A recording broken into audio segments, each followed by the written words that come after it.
All right, let's dive in.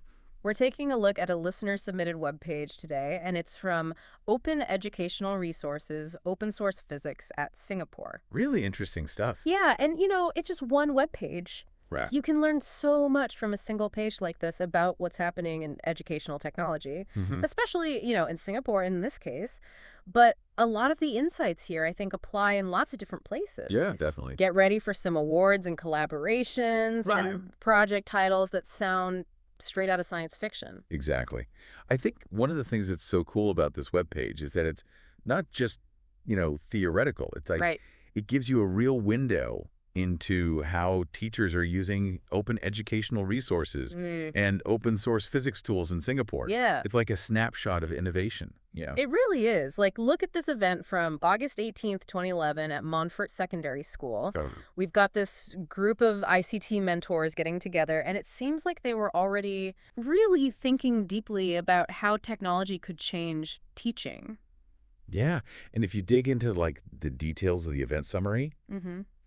you see some really cool forward-thinking ideas. Yeah? Like, for example, Yeah. one of the participants, Kin Mun, was really passionate about what they were calling student response systems Oh, wow. So, like, back in 2011. yeah, those systems that let students answer questions, like, in real time Exactly. using their phones or laptops or whatever. Yeah, that was like cutting edge back then. Yeah, that's really impressive. I mean, we take that for granted now, but Well, totally. he was ahead of the curve. Way ahead of the curve.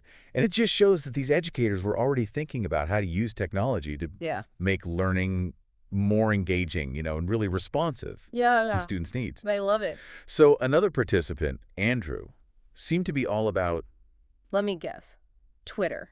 professional learning networks, Oh. PLNs, especially on Twitter, connecting with other educators. They even give you the hashtag #ICMentor. There you go. Talk about collaboration. Yeah, exactly. That's a real collaborative spirit there. Great. And they even have a whole list of Twitter handles. Yeah. So you can see they weren't working in isolation. Wow. They were really sharing ideas and learning from each other. Love that. And this kind of, networked learning is really important for spreading innovation. Yeah. It makes you wonder what else is in those old tweets. Oh, I know. Like what gems are buried in there, right? Okay, there's more. Liu Kang's blog caught my eye. Oh, yeah. He's really into easy Java simulations. Can you unpack that for us a little bit? Sure. So think of them like virtual labs where students can experiment Okay. with physics concepts, Mm-hmm. like safely in a really controlled environment. Okay. So, for example, you could launch a virtual rocket and adjust things like thrust and the angle Gotcha. to see how it affects the trajectory. So cool. It's a much more like hands-on and engaging way to learn physics than just like Yeah. reading about it in a textbook. I wish I had that in school. I mean, it would have made physics so much more fun. Right. Yeah, And the best part is they're open source, right. which means they're free for anybody to use Exactly. or modify. And that accessibility is so important, right? Yeah, absolutely. Make sure all students have access to really high quality learning, Yeah. regardless of, background or resources or anything. Totally. Love that. It really ties in with the whole open educational resources thing. It all connects, yeah. Okay, now this is where things get really interesting. Okay. We've got this list of past events and workshops and projects. Mm-hmm. I mean, some of these titles are incredible. What we got? Like Rocket JavaScript, HTML5, Applet simulation model. That sounds cool. Who wouldn't want to dive into that? Oh, I know. And then there's AIM Ministry of Education Outstanding Innovator Award 2013. Cool. And it's not just that they sound cool. Right. They actually tell us a lot about Singapore's approach to educational technology. It's not just about encouraging innovation. It's Yeah. about recognizing Yeah. and rewarding educators who are pushing the boundary. So it's not enough to just hand them tools. Right. It's about creating a culture where they actually feel supported Exactly. and empowered to experiment and try new things. And to take risks, right? Yes. Because that's where the real innovation comes from. Totally. So if we kind of zoom out and look at this whole list, Okay. what kind of big picture trends or patterns do you see? Well, just looking at the titles, Yeah. there's a clear emphasis on hands-on Yeah. inquiry-based learning. Like it's not about just memorizing formulas. It's about actually giving students the tools Right. to discover like the scientific principles themselves. Exactly, yeah. And a lot of these projects seem to involve collaborations between educators, researchers, even the Ministry of Education. It's very collaborative. Yeah. And that brings us to a really interesting point about what this all means. Singapore is really building a whole ecosystem around educational technology. They're not just sort of throwing technology into classrooms and hoping for the best. Right. They're thoughtfully creating a space where innovation can happen. Like, think about it. We see events, workshops, awards, collaborations. Yeah. All of them are focused on using tech to make science education better. You know, it's interesting to contrast that with how some other places approach educational technology. Yeah. In some cases, it feels like they're just digitizing old materials. Oh, yeah. Or just like jumping on the latest gadget without any like real vision for how it's going to actually improve learning. You're absolutely right. And I think what that shows is how important it is to have a clear strategy, Right. a vision for how tech can be used. Yeah. To really move the needle on teaching and learning, Right. it can't just be about the tools themselves. Yeah. It's about how those tools fit into a bigger picture.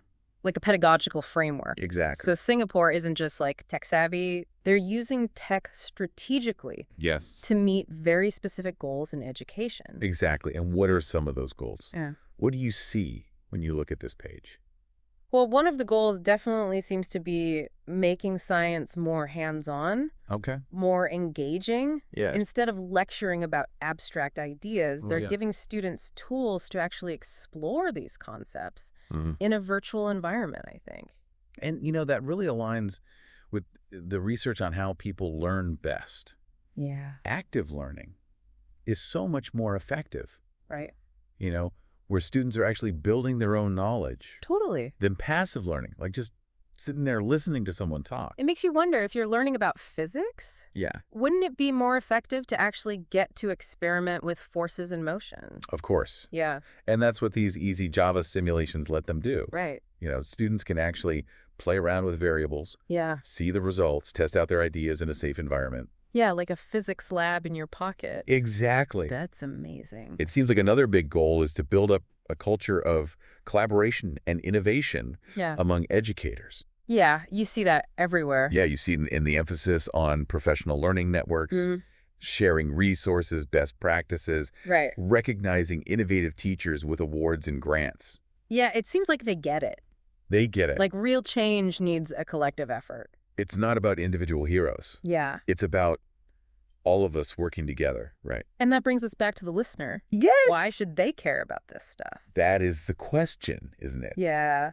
And I think there are a few big reasons why this matters to educators and policymakers everywhere. Okay. First, it's a real-world example of how technology can make a difference. In science education, we're not just talking about theory here. Right. This is actually happening. Like a proof of concept, almost. Exactly. Yeah. Second, it shows how important a systemic approach is. It's not enough to just give schools computers. Yeah, you need to create the right environment. Yeah, you need to create an environment where teachers can actually use that tech effectively. But it takes investment, right? It takes investment. Professional development, fostering collaboration, rewarding innovation. And finally, it challenges us to rethink our ideas about what education can even be. Singapore is showing us that we don't have to settle for the old way. Right. The passive model. Yeah, the textbook model. You can build learning environments that are exciting, that are hands-on, that are relevant to students today. It makes you wonder, could other countries and systems use Singapore as like a model? I think so, absolutely. Yeah. And it's not about copying everything they do. Right. It's about understanding what's made them successful. Okay, before we get too theoretical, let's get back to the webpage. Okay. One thing that jumped out at me was the international collaborations. Can you tell us a bit more about those? They're really plugged into a global network of people who are, innovating in education. Yeah, you're right to point that out. It's not just about coming up with their own ideas. It's about sharing them and working with people all over the world. Yeah. In fact, the website mentions partnerships with institutions in the U.S. and Europe. Wow. All working together on open source physics simulations. So they're not just exporting their ideas. It's a two-way street. It is. It's a real exchange of knowledge and experience. Which is how it should be. Yeah. And that kind of cross-cultural collaboration, I think, is so important for moving the field forward, right? You've got different countries, different cultures, different perspectives and ways of doing things. Yeah. And by working together, we can all learn from each other's successes. Right. And even each other's mistakes. Totally. It makes you wonder what kinds of amazing things could happen when you have all these brilliant people, right, from all over the world working together. It's really exciting to think about. Yeah. It shows that, innovation in education, it's not a competition. Right. It's a team effort. It's like everybody wins. Everybody wins. As we've been talking, I've been thinking about what it must be like for the students in Singapore. Yeah. In the classrooms where these open educational resources are actually being used. That's a great question. I imagine it's a very different experience. Yeah. From the kind of traditional textbook-heavy classes. Right, that most of us are used to. Yeah, instead of just passively sitting there taking in information, these students are actively exploring, they're experimenting. Yeah, so it's less about memorizing. Right. And more about really understanding. Understanding how things work. Deeply understanding. Yeah, exactly. And that kind of deep understanding is going to stay with them. Right. Long after they finish school. It seems like they would build critical thinking skills, too. Oh, absolutely. Problem solving, a love of learning. Yeah, when you get to figure things out for yourself. Yeah. Learning becomes an adventure, not a chore. Totally. So as we wrap up this deep dive, what's the one big takeaway you want our listener to remember? I think the big takeaway here is that Singapore shows us what's possible when you combine technology with smart teaching. Yeah. And a real commitment to working together. It's not just about getting the newest gadgets. Right. It's about creating learning environments that are engaging. Empowering. Relevant to what students need today. And that's something we all need to think about. Absolutely. Whether you're a teacher, a policymaker, or just someone who cares about education. This is a challenge for all of us. It really is. And I think as our listener keeps exploring this topic, I encourage them to think about how these lessons from Singapore can apply to their own situation. Right. What are the opportunities? Yeah, what are the challenges? What are the challenges they face? And what can they do to create those kinds of learning environments? That are innovative and equitable for all students. That's what it's all about. Couldn't agree more. Thanks for joining us for this deep dive.